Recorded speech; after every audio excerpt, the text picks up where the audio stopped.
I pay people to write scary stories for me. The Pacific gnawed at the coastline below, a constant, rhythmic churn I found both soothing and deeply unsettling. Insomnia had become a permanent resident in my life, a shadow that stretched longer each night. Dr. Vance called it anxiety, a manifestation of unresolved issues.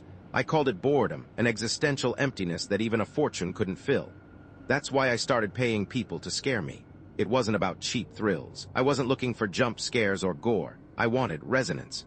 I wanted something to prick the numbness, to remind me that I was alive, that something beyond spreadsheets and stock options could still stir my soul. Margaret, bless her, didn't understand. Mr. Thorne, she'd say, her voice a low murmur from the kitchen. Why you pay in folks to fill your head with such darkness? Plenty of good things in the world to focus on. But good things bored me. They always had. That's how Ava Sharma came into the picture. I found her profile on a freelance writing platform. Horror with a psychological edge, her bio read, perfect. Her first story was about a child terrified of the shadows under his bed. Simple but effective. It tapped into that primal fear of the unknown, the lurking monster that every kid believes is real. I paid her well, more than she'd probably ever made for a single piece of writing. Write another, I told her. Through the messaging app, something about isolation. Ava's story arrived a few days later. It was about a lighthouse keeper cut off from the world by a raging storm who slowly succumbed to madness. He started seeing things in the swirling mist, hearing voices in the crashing waves. The ending was ambiguous, leaving you wondering if the voices were real or just a product of his unraveling mind. I felt a strange kinship with the lighthouse keeper. The isolation, the creeping paranoia, it mirrored my own life in this glass and steel fortress overlooking the ocean. That night I thought I heard a scratching sound at the window. I dismissed it as the wind, but the sound persisted, growing louder, more insistent. I got out of bed, my heart pounding, and peered out into the darkness.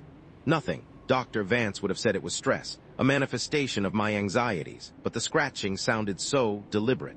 I commissioned more stories. A tale of a doppelganger slowly replacing a man, stealing his life piece by piece. Another about a house that remembers its past, trapping its inhabitants in a never-ending cycle of grief. They were all good, well-written, but they were starting to get under my skin. I started seeing things, shadows flickering in the periphery, a fleeting glimpse of a figure standing in the hallway. The scratching at the window became a nightly occurrence. Mr.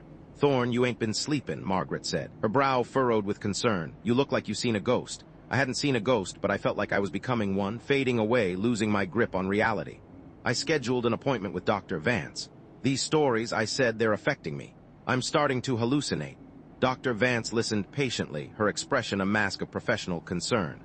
Elias, she said, her voice gentle, I think you need to take a break from these stories. They're feeding your anxieties. Focus on real-world interactions. Get out of the house. Easy for her to say. She didn't have to live with the scratching, the shadows, the creeping feeling that something was watching me. I contacted Ava. I need something different, I wrote, something more personal. She hesitated. What do you mean? Tell me about your fears, I replied. What scares you the most? Ava's next story was unsettlingly vivid. It was about a childhood trauma, a repressed memory that resurfaced in adulthood, haunting her dreams and poisoning her waking hours. It was raw, vulnerable, and deeply disturbing. After I finished reading it, I felt a cold dread seep into my bones. I went to the bathroom and stared at my reflection in the mirror. For a moment, I thought I saw something flicker behind me, a fleeting glimpse of another face superimposed over my own. I blinked and it was gone. But the feeling remained. The feeling that I wasn't alone. That night, the scratching at the window was louder than ever. I got out of bed, my hands shaking, and walked to the window. I pulled back the curtain and stared into the darkness. Nothing, but then I saw it. A face pressed against the glass, pale and distorted, with eyes that burned with an unholy light. It was my face, but it wasn't me. I screamed and stumbled back, tripping over a rug and falling to the floor. The face vanished. I lay there, gasping for breath, my heart pounding in my chest. I felt like I was losing my mind. I called Ava. You, I said, my voice trembling, you're doing this to me, aren't you? What are you talking about? She asked, her voice laced with confusion. The stories, I said, they're not just stories, they are real. You're making them real. Elias, you need help, she said. This isn't healthy. You're a liar, I said. You're part of it. You know what's happening to me. I hung up. Margaret found me the next morning, huddled in a corner, babbling incoherently. Mr. Thorne, she said, her voice filled with alarm. What's happened to you? They're coming, I whispered. They're coming to take me. Who's coming, Mr. Thorne? Them, I said, pointing to the mirror. They are in there. Margaret tried to calm me down, but it was no use. I was beyond reason. I was trapped in a nightmare, and I couldn't wake up. That night, I heard the scratching again, louder than ever. It was coming from inside the house. I went to the bathroom and stared at my reflection in the mirror. This time, the other face was there, clear as day. It grinned at me, a chilling, unnatural grin. "Hello, Elias," it said, its voice a distorted echo of my own. "We've been waiting for you." I screamed and smashed the mirror. Shards of glass flew everywhere. Behind the mirror, I saw something that made my blood run cold. A message scrawled on the wall in blood-red paint: "The lighthouse keeper hears the waves." That was a line from Ava's story. I stumbled out of the bathroom and ran to my study. I pulled out the stories, reading them frantically, searching for clues. The doppelganger, the haunted house, the childhood trauma. It was all connected. It was all leading to this. I realized then that Ava wasn't just writing stories. She was channeling something. She was tapping into a dark energy, a malevolent force that was slowly consuming me. I had to stop her. I called her again. "I know what you're doing," I said. "You have to stop. You're going to destroy me." "Elias, I don't know what you're talking about," she said, her voice trembling. "Please, just get help." "It's too late," I said. "It's already here." I hung up and grabbed my keys. I had to find her. I had to make her stop. I drove to her apartment, my mind racing. The streets were deserted, the city shrouded in an eerie silence. I felt like I was the only person left in the world. I arrived at her apartment building and ran inside. I found her apartment and pounded on the door. No answer. I kicked the door open and burst inside. The apartment was empty, but there was a laptop on the table, the screen glowing. I walked over to the laptop and looked at the screen. It was a document titled "The Final Chapter." I opened the document and began to read. It was a story about a man driven mad by his own obsessions, a story about a descent into madness, a story about me. As I read, I felt a cold hand grip my heart.